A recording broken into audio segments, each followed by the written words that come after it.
রোজকার মতন সকালে উঠলাম, কিন্তু ঘরটা আজকে বড্ড ফাঁকা। আর ভালো লাগে না। মা বাড়ি এসে চলে যাওয়ার পর মনটা এত দুঃখ হয়ে যায়, কারণ এই যে আজকে সকালবেলা ঘুম থেকে উঠে বারান্দার দরজাটা খুললাম, ঘরে হাঁটছি, এদিক ওদিক যাচ্ছি, বারবার মনে পড়ছে যে এই ঘরটায় মা থাকতো। আর আমি সোনাকে এমনিতে যদিও বা বকি না, কিন্তু যখন বকতাম মাঝে মাঝে, তখন সোনা ছুটতে গিয়ে ওর দিদানের কাছে চলে যেত। বেশি কিছু না, ওই যে দিদান একটু আহারে বাহারে করলো, ব্যাস ওতেই সোনার শান্তি। কিন্তু আজকে দুষ্টুমি করাতে বকা দিলেই বেচারা আগে সারা ঘরে দিদানকে খুঁজলো। যখন দেখলো দিদান নেই, শেষে আমার কাছেই ছুটে এলো।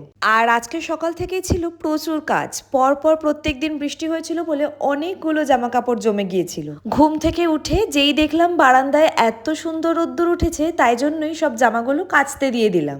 আর এই যে ওয়াশিং মেশিন চালু করা মানেই সোনা গিয়ে কল খুলে দিল।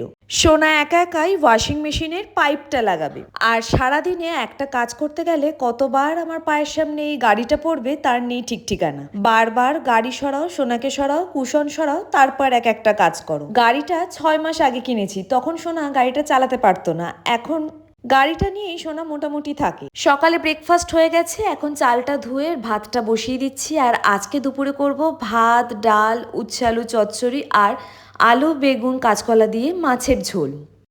উচ্ছে আলু বেগুনগুলো সব একে একে কুটে নিলাম, আর মনে মনে ভেবেছিলাম একটুখানি সর্ষে বাটাও দেবো আজকের রান্নাতে। যখনই কুটনো করতে বসি তখনই সোনা পা ধরে এত কাঁদে কোলে ওঠার জন্য।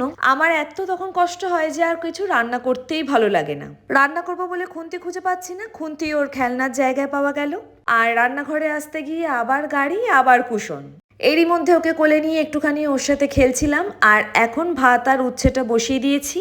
এখন কোথার থেকে সোনা বেলুন খুঁজে পেয়েছে, তাই মা আমাকে এখন বেলুনটা ফুলিয়ে দাও, হ্যাপি বার্থডে টু ইউ হয়। তারপর সোনাকে বেলুনটা ফুলিয়ে দিলাম আর খাটটাও গুছিয়ে নিলাম। আর মাকে বলেছিলাম তুমি যখন আসবে আমার টবগুলোতে একটুখানি গাছ পুঁতে দিও। তাই মা এবারে যখনই বাইরে ফুল তুলতে গেছে কোনো ভালো গাছ পেলে আমার জন্য নিয়ে আসতো, আর বাড়ি এসে সেটা টবে পুঁতে দিত। আর যেহেতু এখন বর্ষাকাল, সবকটা গাছই খুব সুন্দরভাবে বেঁচে গেছে। এক্ষুনি ছিল রোদ, আবার কালো মেঘ করে এসেছে, মনে হয় বিকেল বেলার দিকে বৃষ্টি হবে। বাথরুমে গিয়ে এক বালতি ভর্তি জল নিয়ে এলাম। এখন গাছগুলোতে আমি আর সোনা ভালো করে জল দিয়ে দিচ্ছি। দুপুর 1:30 বেজে গেছে, সবাই অফিস থেকে ফিরছে। বারান্দায় দাঁড়িয়ে সোনা দেখছে, ওই দেখো সুপ্রতিমও অফিস থেকে এসে গেল। বারান্দায় দাঁড়িয়ে ওর বাবার জন্য অপেক্ষা করে। আর আজকে সকালটা এইভাবেই কাটলো। দেখা হচ্ছে নেক্সট ব্লগে। টাটা।